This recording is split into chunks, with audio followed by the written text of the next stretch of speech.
Assalamualaikum warahmatullahi wabarakatuh. Sensasi akhir Ramadan.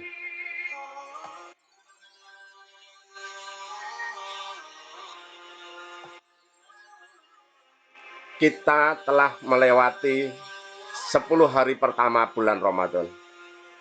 Alhamdulillah, insya Allah kita sudah mendapatkan rahmat dari Allah Subhanahu wa Ta'ala. Jadi dengan berpuasa 10 hari di awal Ramadan, insya Allah kita dirahmati Allah. Kita juga telah melewati hari ke-11 sampai dengan hari ke-20 bulan Ramadan. Dengan puasa 20 hari, dengan ikhlas lillahi ta'ala, insya Allah kita sudah mendapat ampunan dari Allah Subhanahu wa Ta'ala. Kemudian kita bersiap-siap. Kita bersiap-siap menjalani 21 hari sampai 30 hari ke depan.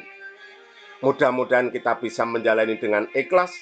Dan inilah Allah akan membebaskan kita dari api neraka.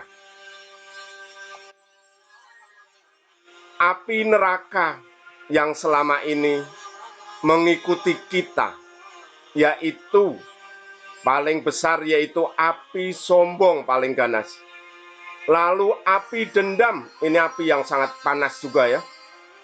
Api benci, api rasa iri, dengki, ini api yang menyakitkan ya. Ingin dipuji, ini juga bikin penyakit.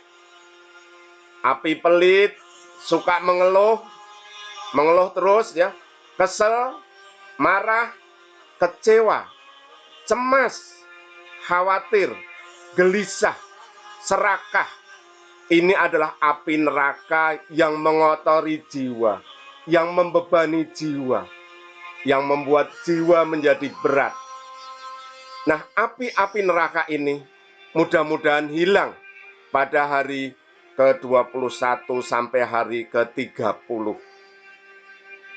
Kemudian setelah kita juga berusaha menghilangkan api-api ini, maka jiwa kita menjadi ringan. Jiwa kita tidak ada kesombongan, tidak ada dendam, tidak ada benci, tidak ada marah, tidak ada kesel. Maka jiwa kita menjadi jiwa yang tenang, jiwa yang tenang, jiwa yang mutmainnah. Sehingga Allah sangat menunggu-nunggu. Allah selalu menunggu kita. Allah selalu menunggu jiwa yang tenang. Allah memanggil jiwa yang tenang. Hei jiwa yang tenang, datanglah kepadaku dengan senang dan disenangi.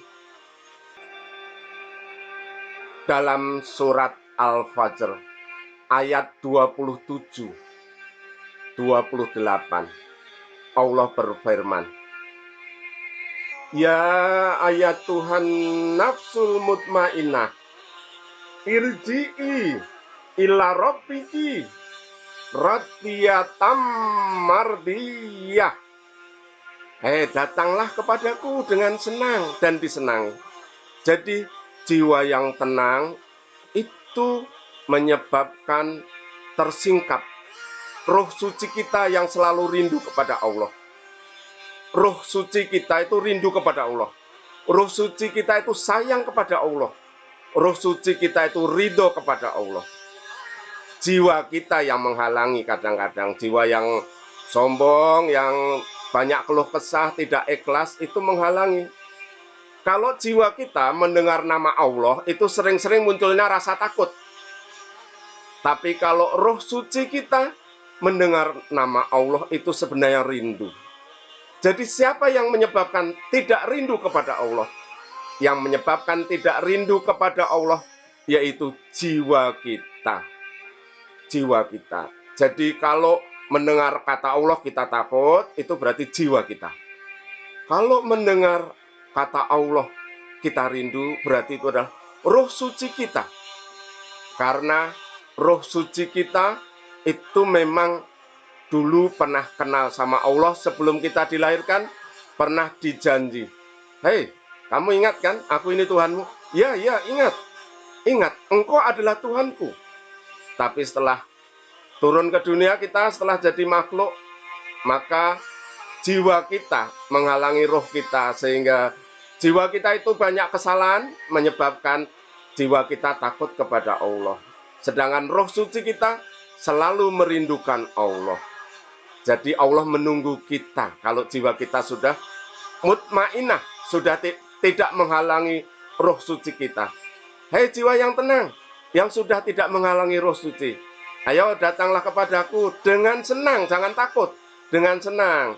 Kamu senang dulu, kamu ridho dengan ketentuanku, kamu ikhlas, kamu aku senangi. Begitu kira-kira kata Allah ya. Nah, kalau kita mendekatkan diri kepada Allah, jiwa kita sudah tenang, roh suci kita mendekatkan diri kita kepada Allah, maka kita akan merasakan sensasi yang hebat.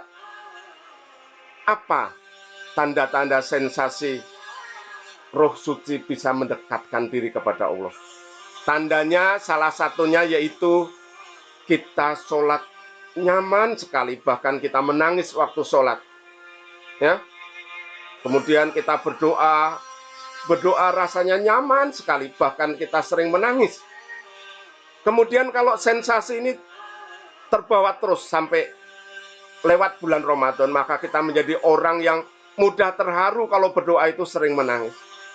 Nah, orang-orang yang seperti ini, maka dia benar-benar terjaga dari api neraka. Karena orang yang sudah pernah menikmati sholat, dia tidak mau berbuat jahat. Karena kalau berbuat jahat, nanti dia tidak bisa menikmati sholat lagi. Sholatmu akan mencegah perbuatan keji dan mungkar. Nah, ini terjadi pada orang-orang yang telah merasakan sensasi kedekatan dengan Allah Subhanahu wa Ta'ala. Oleh karena itu, mari kita di hari-hari terakhir mendekatkan diri kepada Allah. Kalau Bapak kalian namanya iktikaf di masjid. Kalau kita sering-sering berdoa saja, mungkin kita nggak perlu beriktikaf di masjid, tapi mendekatkan diri kepada Allah. Nanti ada sensasi, ya, temukan sensasi. Insya Allah dengan sensasi ini, kamu akan menjadi orang yang la'alakum tatakum, ya, bisa menikmati ketakwaan kamu kepada Allah. Nah, setelah kamu bisa menikmati ketakwaanmu kepada Allah, maka Allah memanggil kamu lagi. Hei, masuklah kamu ke dalam golongan hamba-hambaku. Ke dalam golongan hamba-hambaku. Jadi manusia itu makhluk Allah, tapi ada yang jadi hamba Allah, ada yang tidak jadi hamba Allah. Yang jadi hamba Allah itu ya orang-orang yang selalu bertakwa kepada Allah. Tapi ada yang tidak jadi hamba Allah, dia menjadi hamba hawa nafsu. Bahkan ada yang menjadi bucin katanya, budak cinta. Ada yang menjadi budak harta. Nah, kita disuruh masuk ke dalam golongan hamba-hamba Allah. Surat Al-Fajr ayat 29. Lalu nanti setelah masuk dalam golongan hamba Allah, jadi kalian harus masuk dalam golongan hamba Allah ya. Jangan makhluk Allah.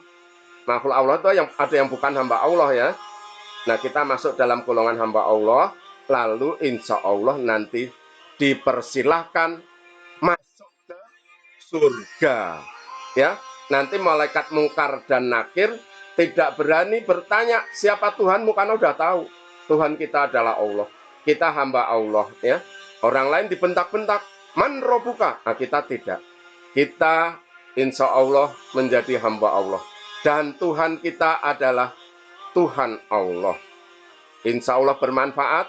Assalamualaikum warahmatullahi wabarakatuh.